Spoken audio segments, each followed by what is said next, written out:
and welcome to our daily devotional for January 18th, 2021. Now, in God's holy word, it is recorded that Jesus tells us in Matthew chapter 24, verse 4, "Don't let anyone mislead you."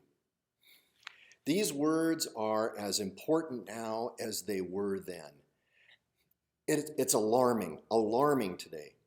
How many people are calling themselves prophets today.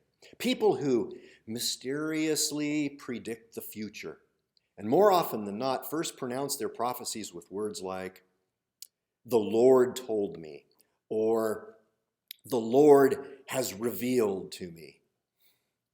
All you've got to do is go online, the news, media, whatever, and you can find countless numbers of the same. And what's terribly, terribly concerning about this is the growing number of people that are willing to listen to what they have to say, especially if those words that they're listening to validate or otherwise uphold their personal opinions, their perspectives, their desires, or even their political beliefs. For example, as we're told in 2 Timothy chapter 4, verse 3, if they scratch their itching ears. It's important for you and I to remember that biblically and historically speaking, true prophets spoke out about injustice and exploitation. True prophets spoke on God's behalf when his people went astray and forgot or ignored his will for the lives of his people.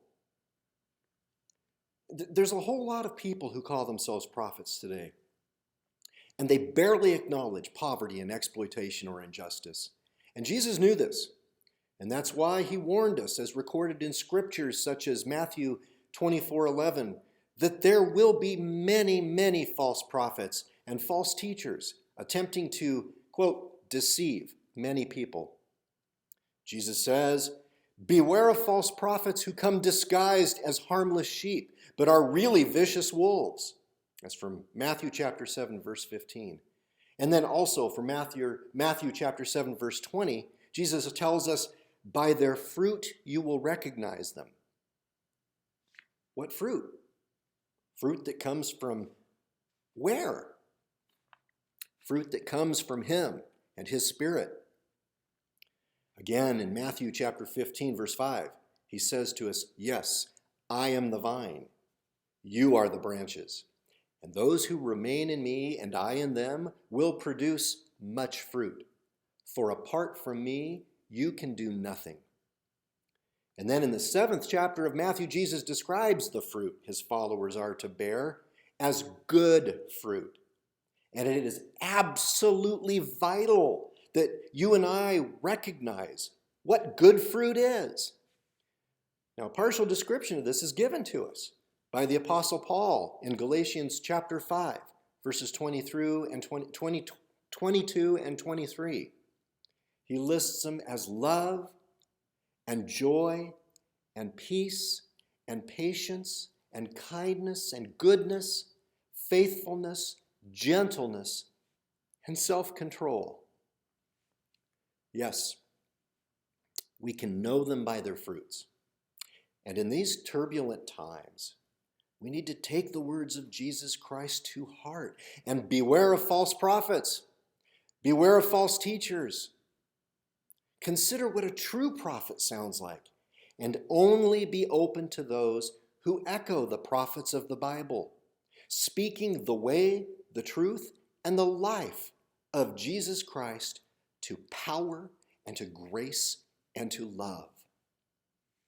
Now, our passage for the day comes again from the words of Jesus, as recorded in Matthew chapter 24, and I'll be reading to you verses 4 through 8 from the New Living Translation of God's holy word.